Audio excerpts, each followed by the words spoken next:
नमस्कार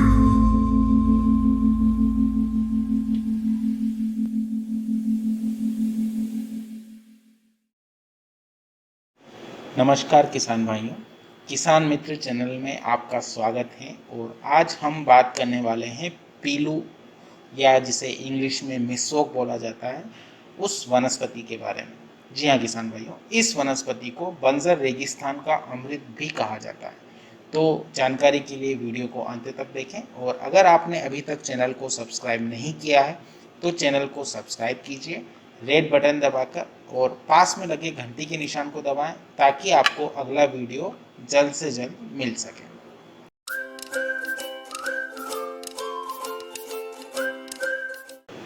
तो साथियों, रेगिस्तान के इस फल को देसी अंगूर भी कहा जाता है, इसलिए यहाँ के आम और घास सभी बड़े इसे चाव से खाते हैं।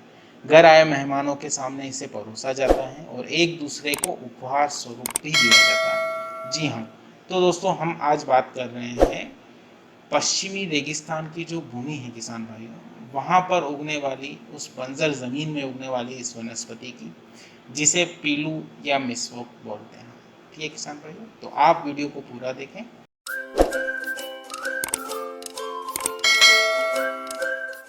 पश्चिमी रेगिस्तान की भूमि भले ही बंजर हो, लेकिन प्रकृति ने इस क्षेत्र को भी कुछ अनमोल सौगातें प्रदान की हैं।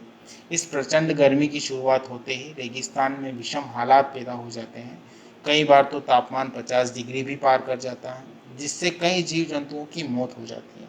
इस तेज गर्मी में कई पेड़ पौधे भी झुलस जाते हैं। ऐसी कठिन परिस्थिति में इंसान और जीव जंतुओं के जिंदा रहने के लिए प्रकृति ने इस क्षेत्र को कई प्रकार की नेमतें प्रदान की हैं। गर्मी की तीव्रता बढ़ने के साथ ही यहाँ कुछ ऐसे फल उगते हैं जो न केवल स्वादिष्ट होते हैं, बल्कि अत्यधिक गर्मी से शरीर की रक्षा भी करते हैं। इन्हीं में से एक फल है पीलू।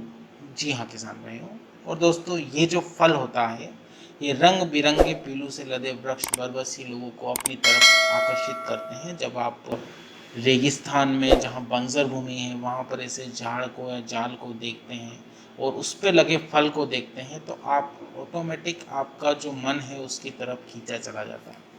तो किसान भाइयों, भारत के सामरिक दृष्टिकोण से महत्वपूर्ण परिश्रम पश्चिमी राजस्थान के इस रेगिस्तानी इलाके, जिसका नाम पोखरण है, पर कुदरत की मेहरबानियां हैं। यहाँ पाए जाने वाले एक पेड़ को स्थानीय भाषा में जाल के नाम से भी जाना जाता है।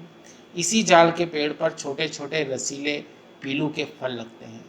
यह फल मई व जून तथा हिंदी में जेठ और आधे आषाढ़ माह में लगते हैं। इसकी विशेषता यह है कि रेगिस्तान में जितनी अधिक गर्मी और तेज लू चलेगी, पीलू उतने ही रसीले व मीठे होंगे। लू के प्रभाव को कम करने के लिए एक रामबाण औषधि मानी जाती है। इसे खाने से शरीर में न केवल पानी की कमी पूरी हो जाती है, बल्कि लू भी नहीं लगती है। तो किसान भाइयों, ये जो फल है, ये रेगिस्तान का अमृत इसीलिए कहा जाता है क्योंकि ये रेगिस्तान की बंजर भूमि में उगने के साथ साथ इतने औषधीय गुण रखता है कि ये वहाँ आपको लू से भी बचाता है। तो किसान भाइयों, अगर आपने चैनल को अभी तक सब्सक्राइब नहीं किया है तो चैनल को सब्सक्राइब कीजिए, पास लगे घंटी के निशान को दबाएं ताकि आपको अगला वीडियो मिलना सुनिश्चित हो जाए। इस फल के अत्यधिक मीठे और रस भरे इस फल की सबसे बड़ी विशेषता यह होती है भाइयों कि इसे अकेला खाते हैं तो जीभ छिल जाती है। ऐसे में एक साथ आपको 8-10 दाने मुंह में डालने पड़ते हैं। रेगिस्तान के इस फल को देसी अंगूर भी कहते हैं, इसीलिए यहाँ के आम और खास सभी इसे बड़े चाव से खाते हैं।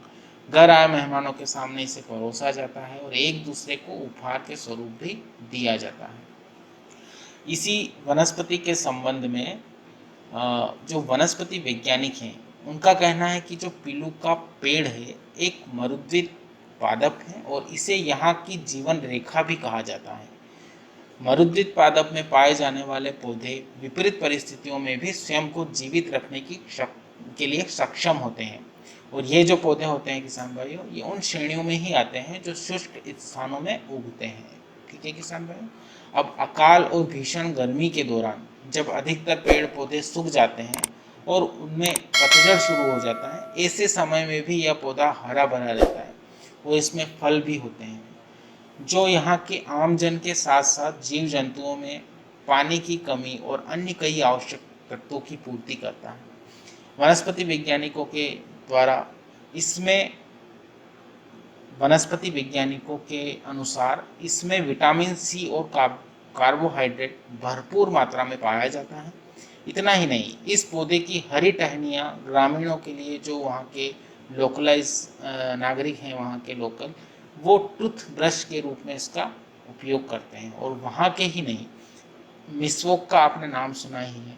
मिसवोक का जो टहनी है वो ऑर्गेनिक टूथ ब्रश के रूप में यूज़ किया जाता है। और इसके जो पत्ते होते हैं किसान भाइयों, वो माउथ फ्रेशनर की तरह प्रयोग में लाए जाते हैं। इसके अलावा परंपरागत औषधि के रूप में इसके फल, फूल, पत्तियां आदि का कई रोगों से उपचार प्रयोग किया जाता है। तो किसान भाइयों, ये दिलचस्प बात यह है कि पीलू का जो पेड़ है, अर्थात जाल जिसे बोलते हैं, वो बेतरतीब तरीके से इस तरफ फैला होता है। जमीन तक फैले इसके पेड़ के ऊपर बकरियां आराम से चढ़ जाती हैं। तेज गर्मी के साथ जाल के पेड़ पर हरियाली भी छा जाती है और फल लगने शुरू हो जाते हैं। चने के आकार के रसदार पीलू, लाल, पीले तथा बैंगनी रंग के होते हैं, जिनसे मीठा रस निकलता है। इन दिनों अभी जून और इसका जो महीना चल रहा था, जैसा कि आपको बताया मई जून का, उस समय मारवाड़ में हर तरफ पीलू की बहार आ जाती है। इसे तोड़ने के लिए वहाँ के जो लोकल महिलाएं और बच्चे रहते हैं, वो निकल जाते हैं लोटा लेकर और उस गले में बांधकर, और वहाँ जाकर वो उसे आराम से तोड़कर उस छोटे पीलू का आनंद लेते हैं। तो किसान भाइयों, वनस्पति वैज्ञानिक विशेषज्ञों के अनुसार पीलू खाने में जितना स्वादिष्ट और पौष्टिक है, इसे खाने का तरीका भी अन्य फलों की अपेक्षा बिल्कुल अलग होता है। इसे आप अगर एक एक करके खाते हैं तो जीभ आपकी छिल जाएगी, वहीं एक साथ आप अगर 8-10 पीलू खाते हैं तो जीभ नहीं छिलती है। रेगिस्तान में यह जीवनदायिनी फल के रूप में प्रसिद्ध है, क्योंकि इसे पौष्टिकता से भरपूर माना जाता है, जिसे खाने से लू नहीं लगती। साथ ही इसमें कई प्रकार के औषधीय गुण भी होते हैं। यही कारण है कि घर की महिलाएं इसे एकत्रित करके सुखा लेती हैं और संरक्षित कर लेती हैं, ताकि बाद में ज़रूरत पड़ने पर इसका उपयोग कर सकें। तो किसान भाइयों, बहरहाल मारवाड़ क्षेत्र में ऐसी मान्यता है कि जिस वर्ष पीलू की जोरदार उपज होती है, उस वर्ष मानसून बहुत अच्छा होता है। ये वहाँ के लोगों की मान्यता है किसान भाइयों। तो इस वर्ष, जैसा कि अगर मान लीजिए कि वहाँ के जो लोकलाइज हैं, वो ये सोचते हैं कि अगर पीलू की उपज अच्छी हुई है तो इस साल बारिश भी अच्छी होगी। तो किसान भाइयों, ये जो आज जिस फल के बारे में जानकारी आपको दी गई है, इसे बंजर रेगिस्तान का अमृत यूं ही नहीं बोला जाता है। इसकी बहुत सारी खासियत है, जैसा कि आपको बताया गया है। इसके फल, फूल, पत्तियाँ, टहनियाँ, सब कुछ औषधीय गुण से परिपूर्ण है। तो किसान भाइयों, आज की वीडियो में इतना ही। अगले वीडियो में हम और भी महत्वपूर्ण जानकारियाँ लेकर आएंगे। अगर आपने अभी तक चैनल को सब्सक्राइब नहीं किया है तो चैनल को सब्सक्राइब कीजिए, पास लगे घंटी के निशान को दबाएं, ताकि आपको अगला वीडियो मिलना सुनिश्चित हो जाए। धन्यवाद किसान भाइयों। जय हिंद, जय भारत, जय किसान।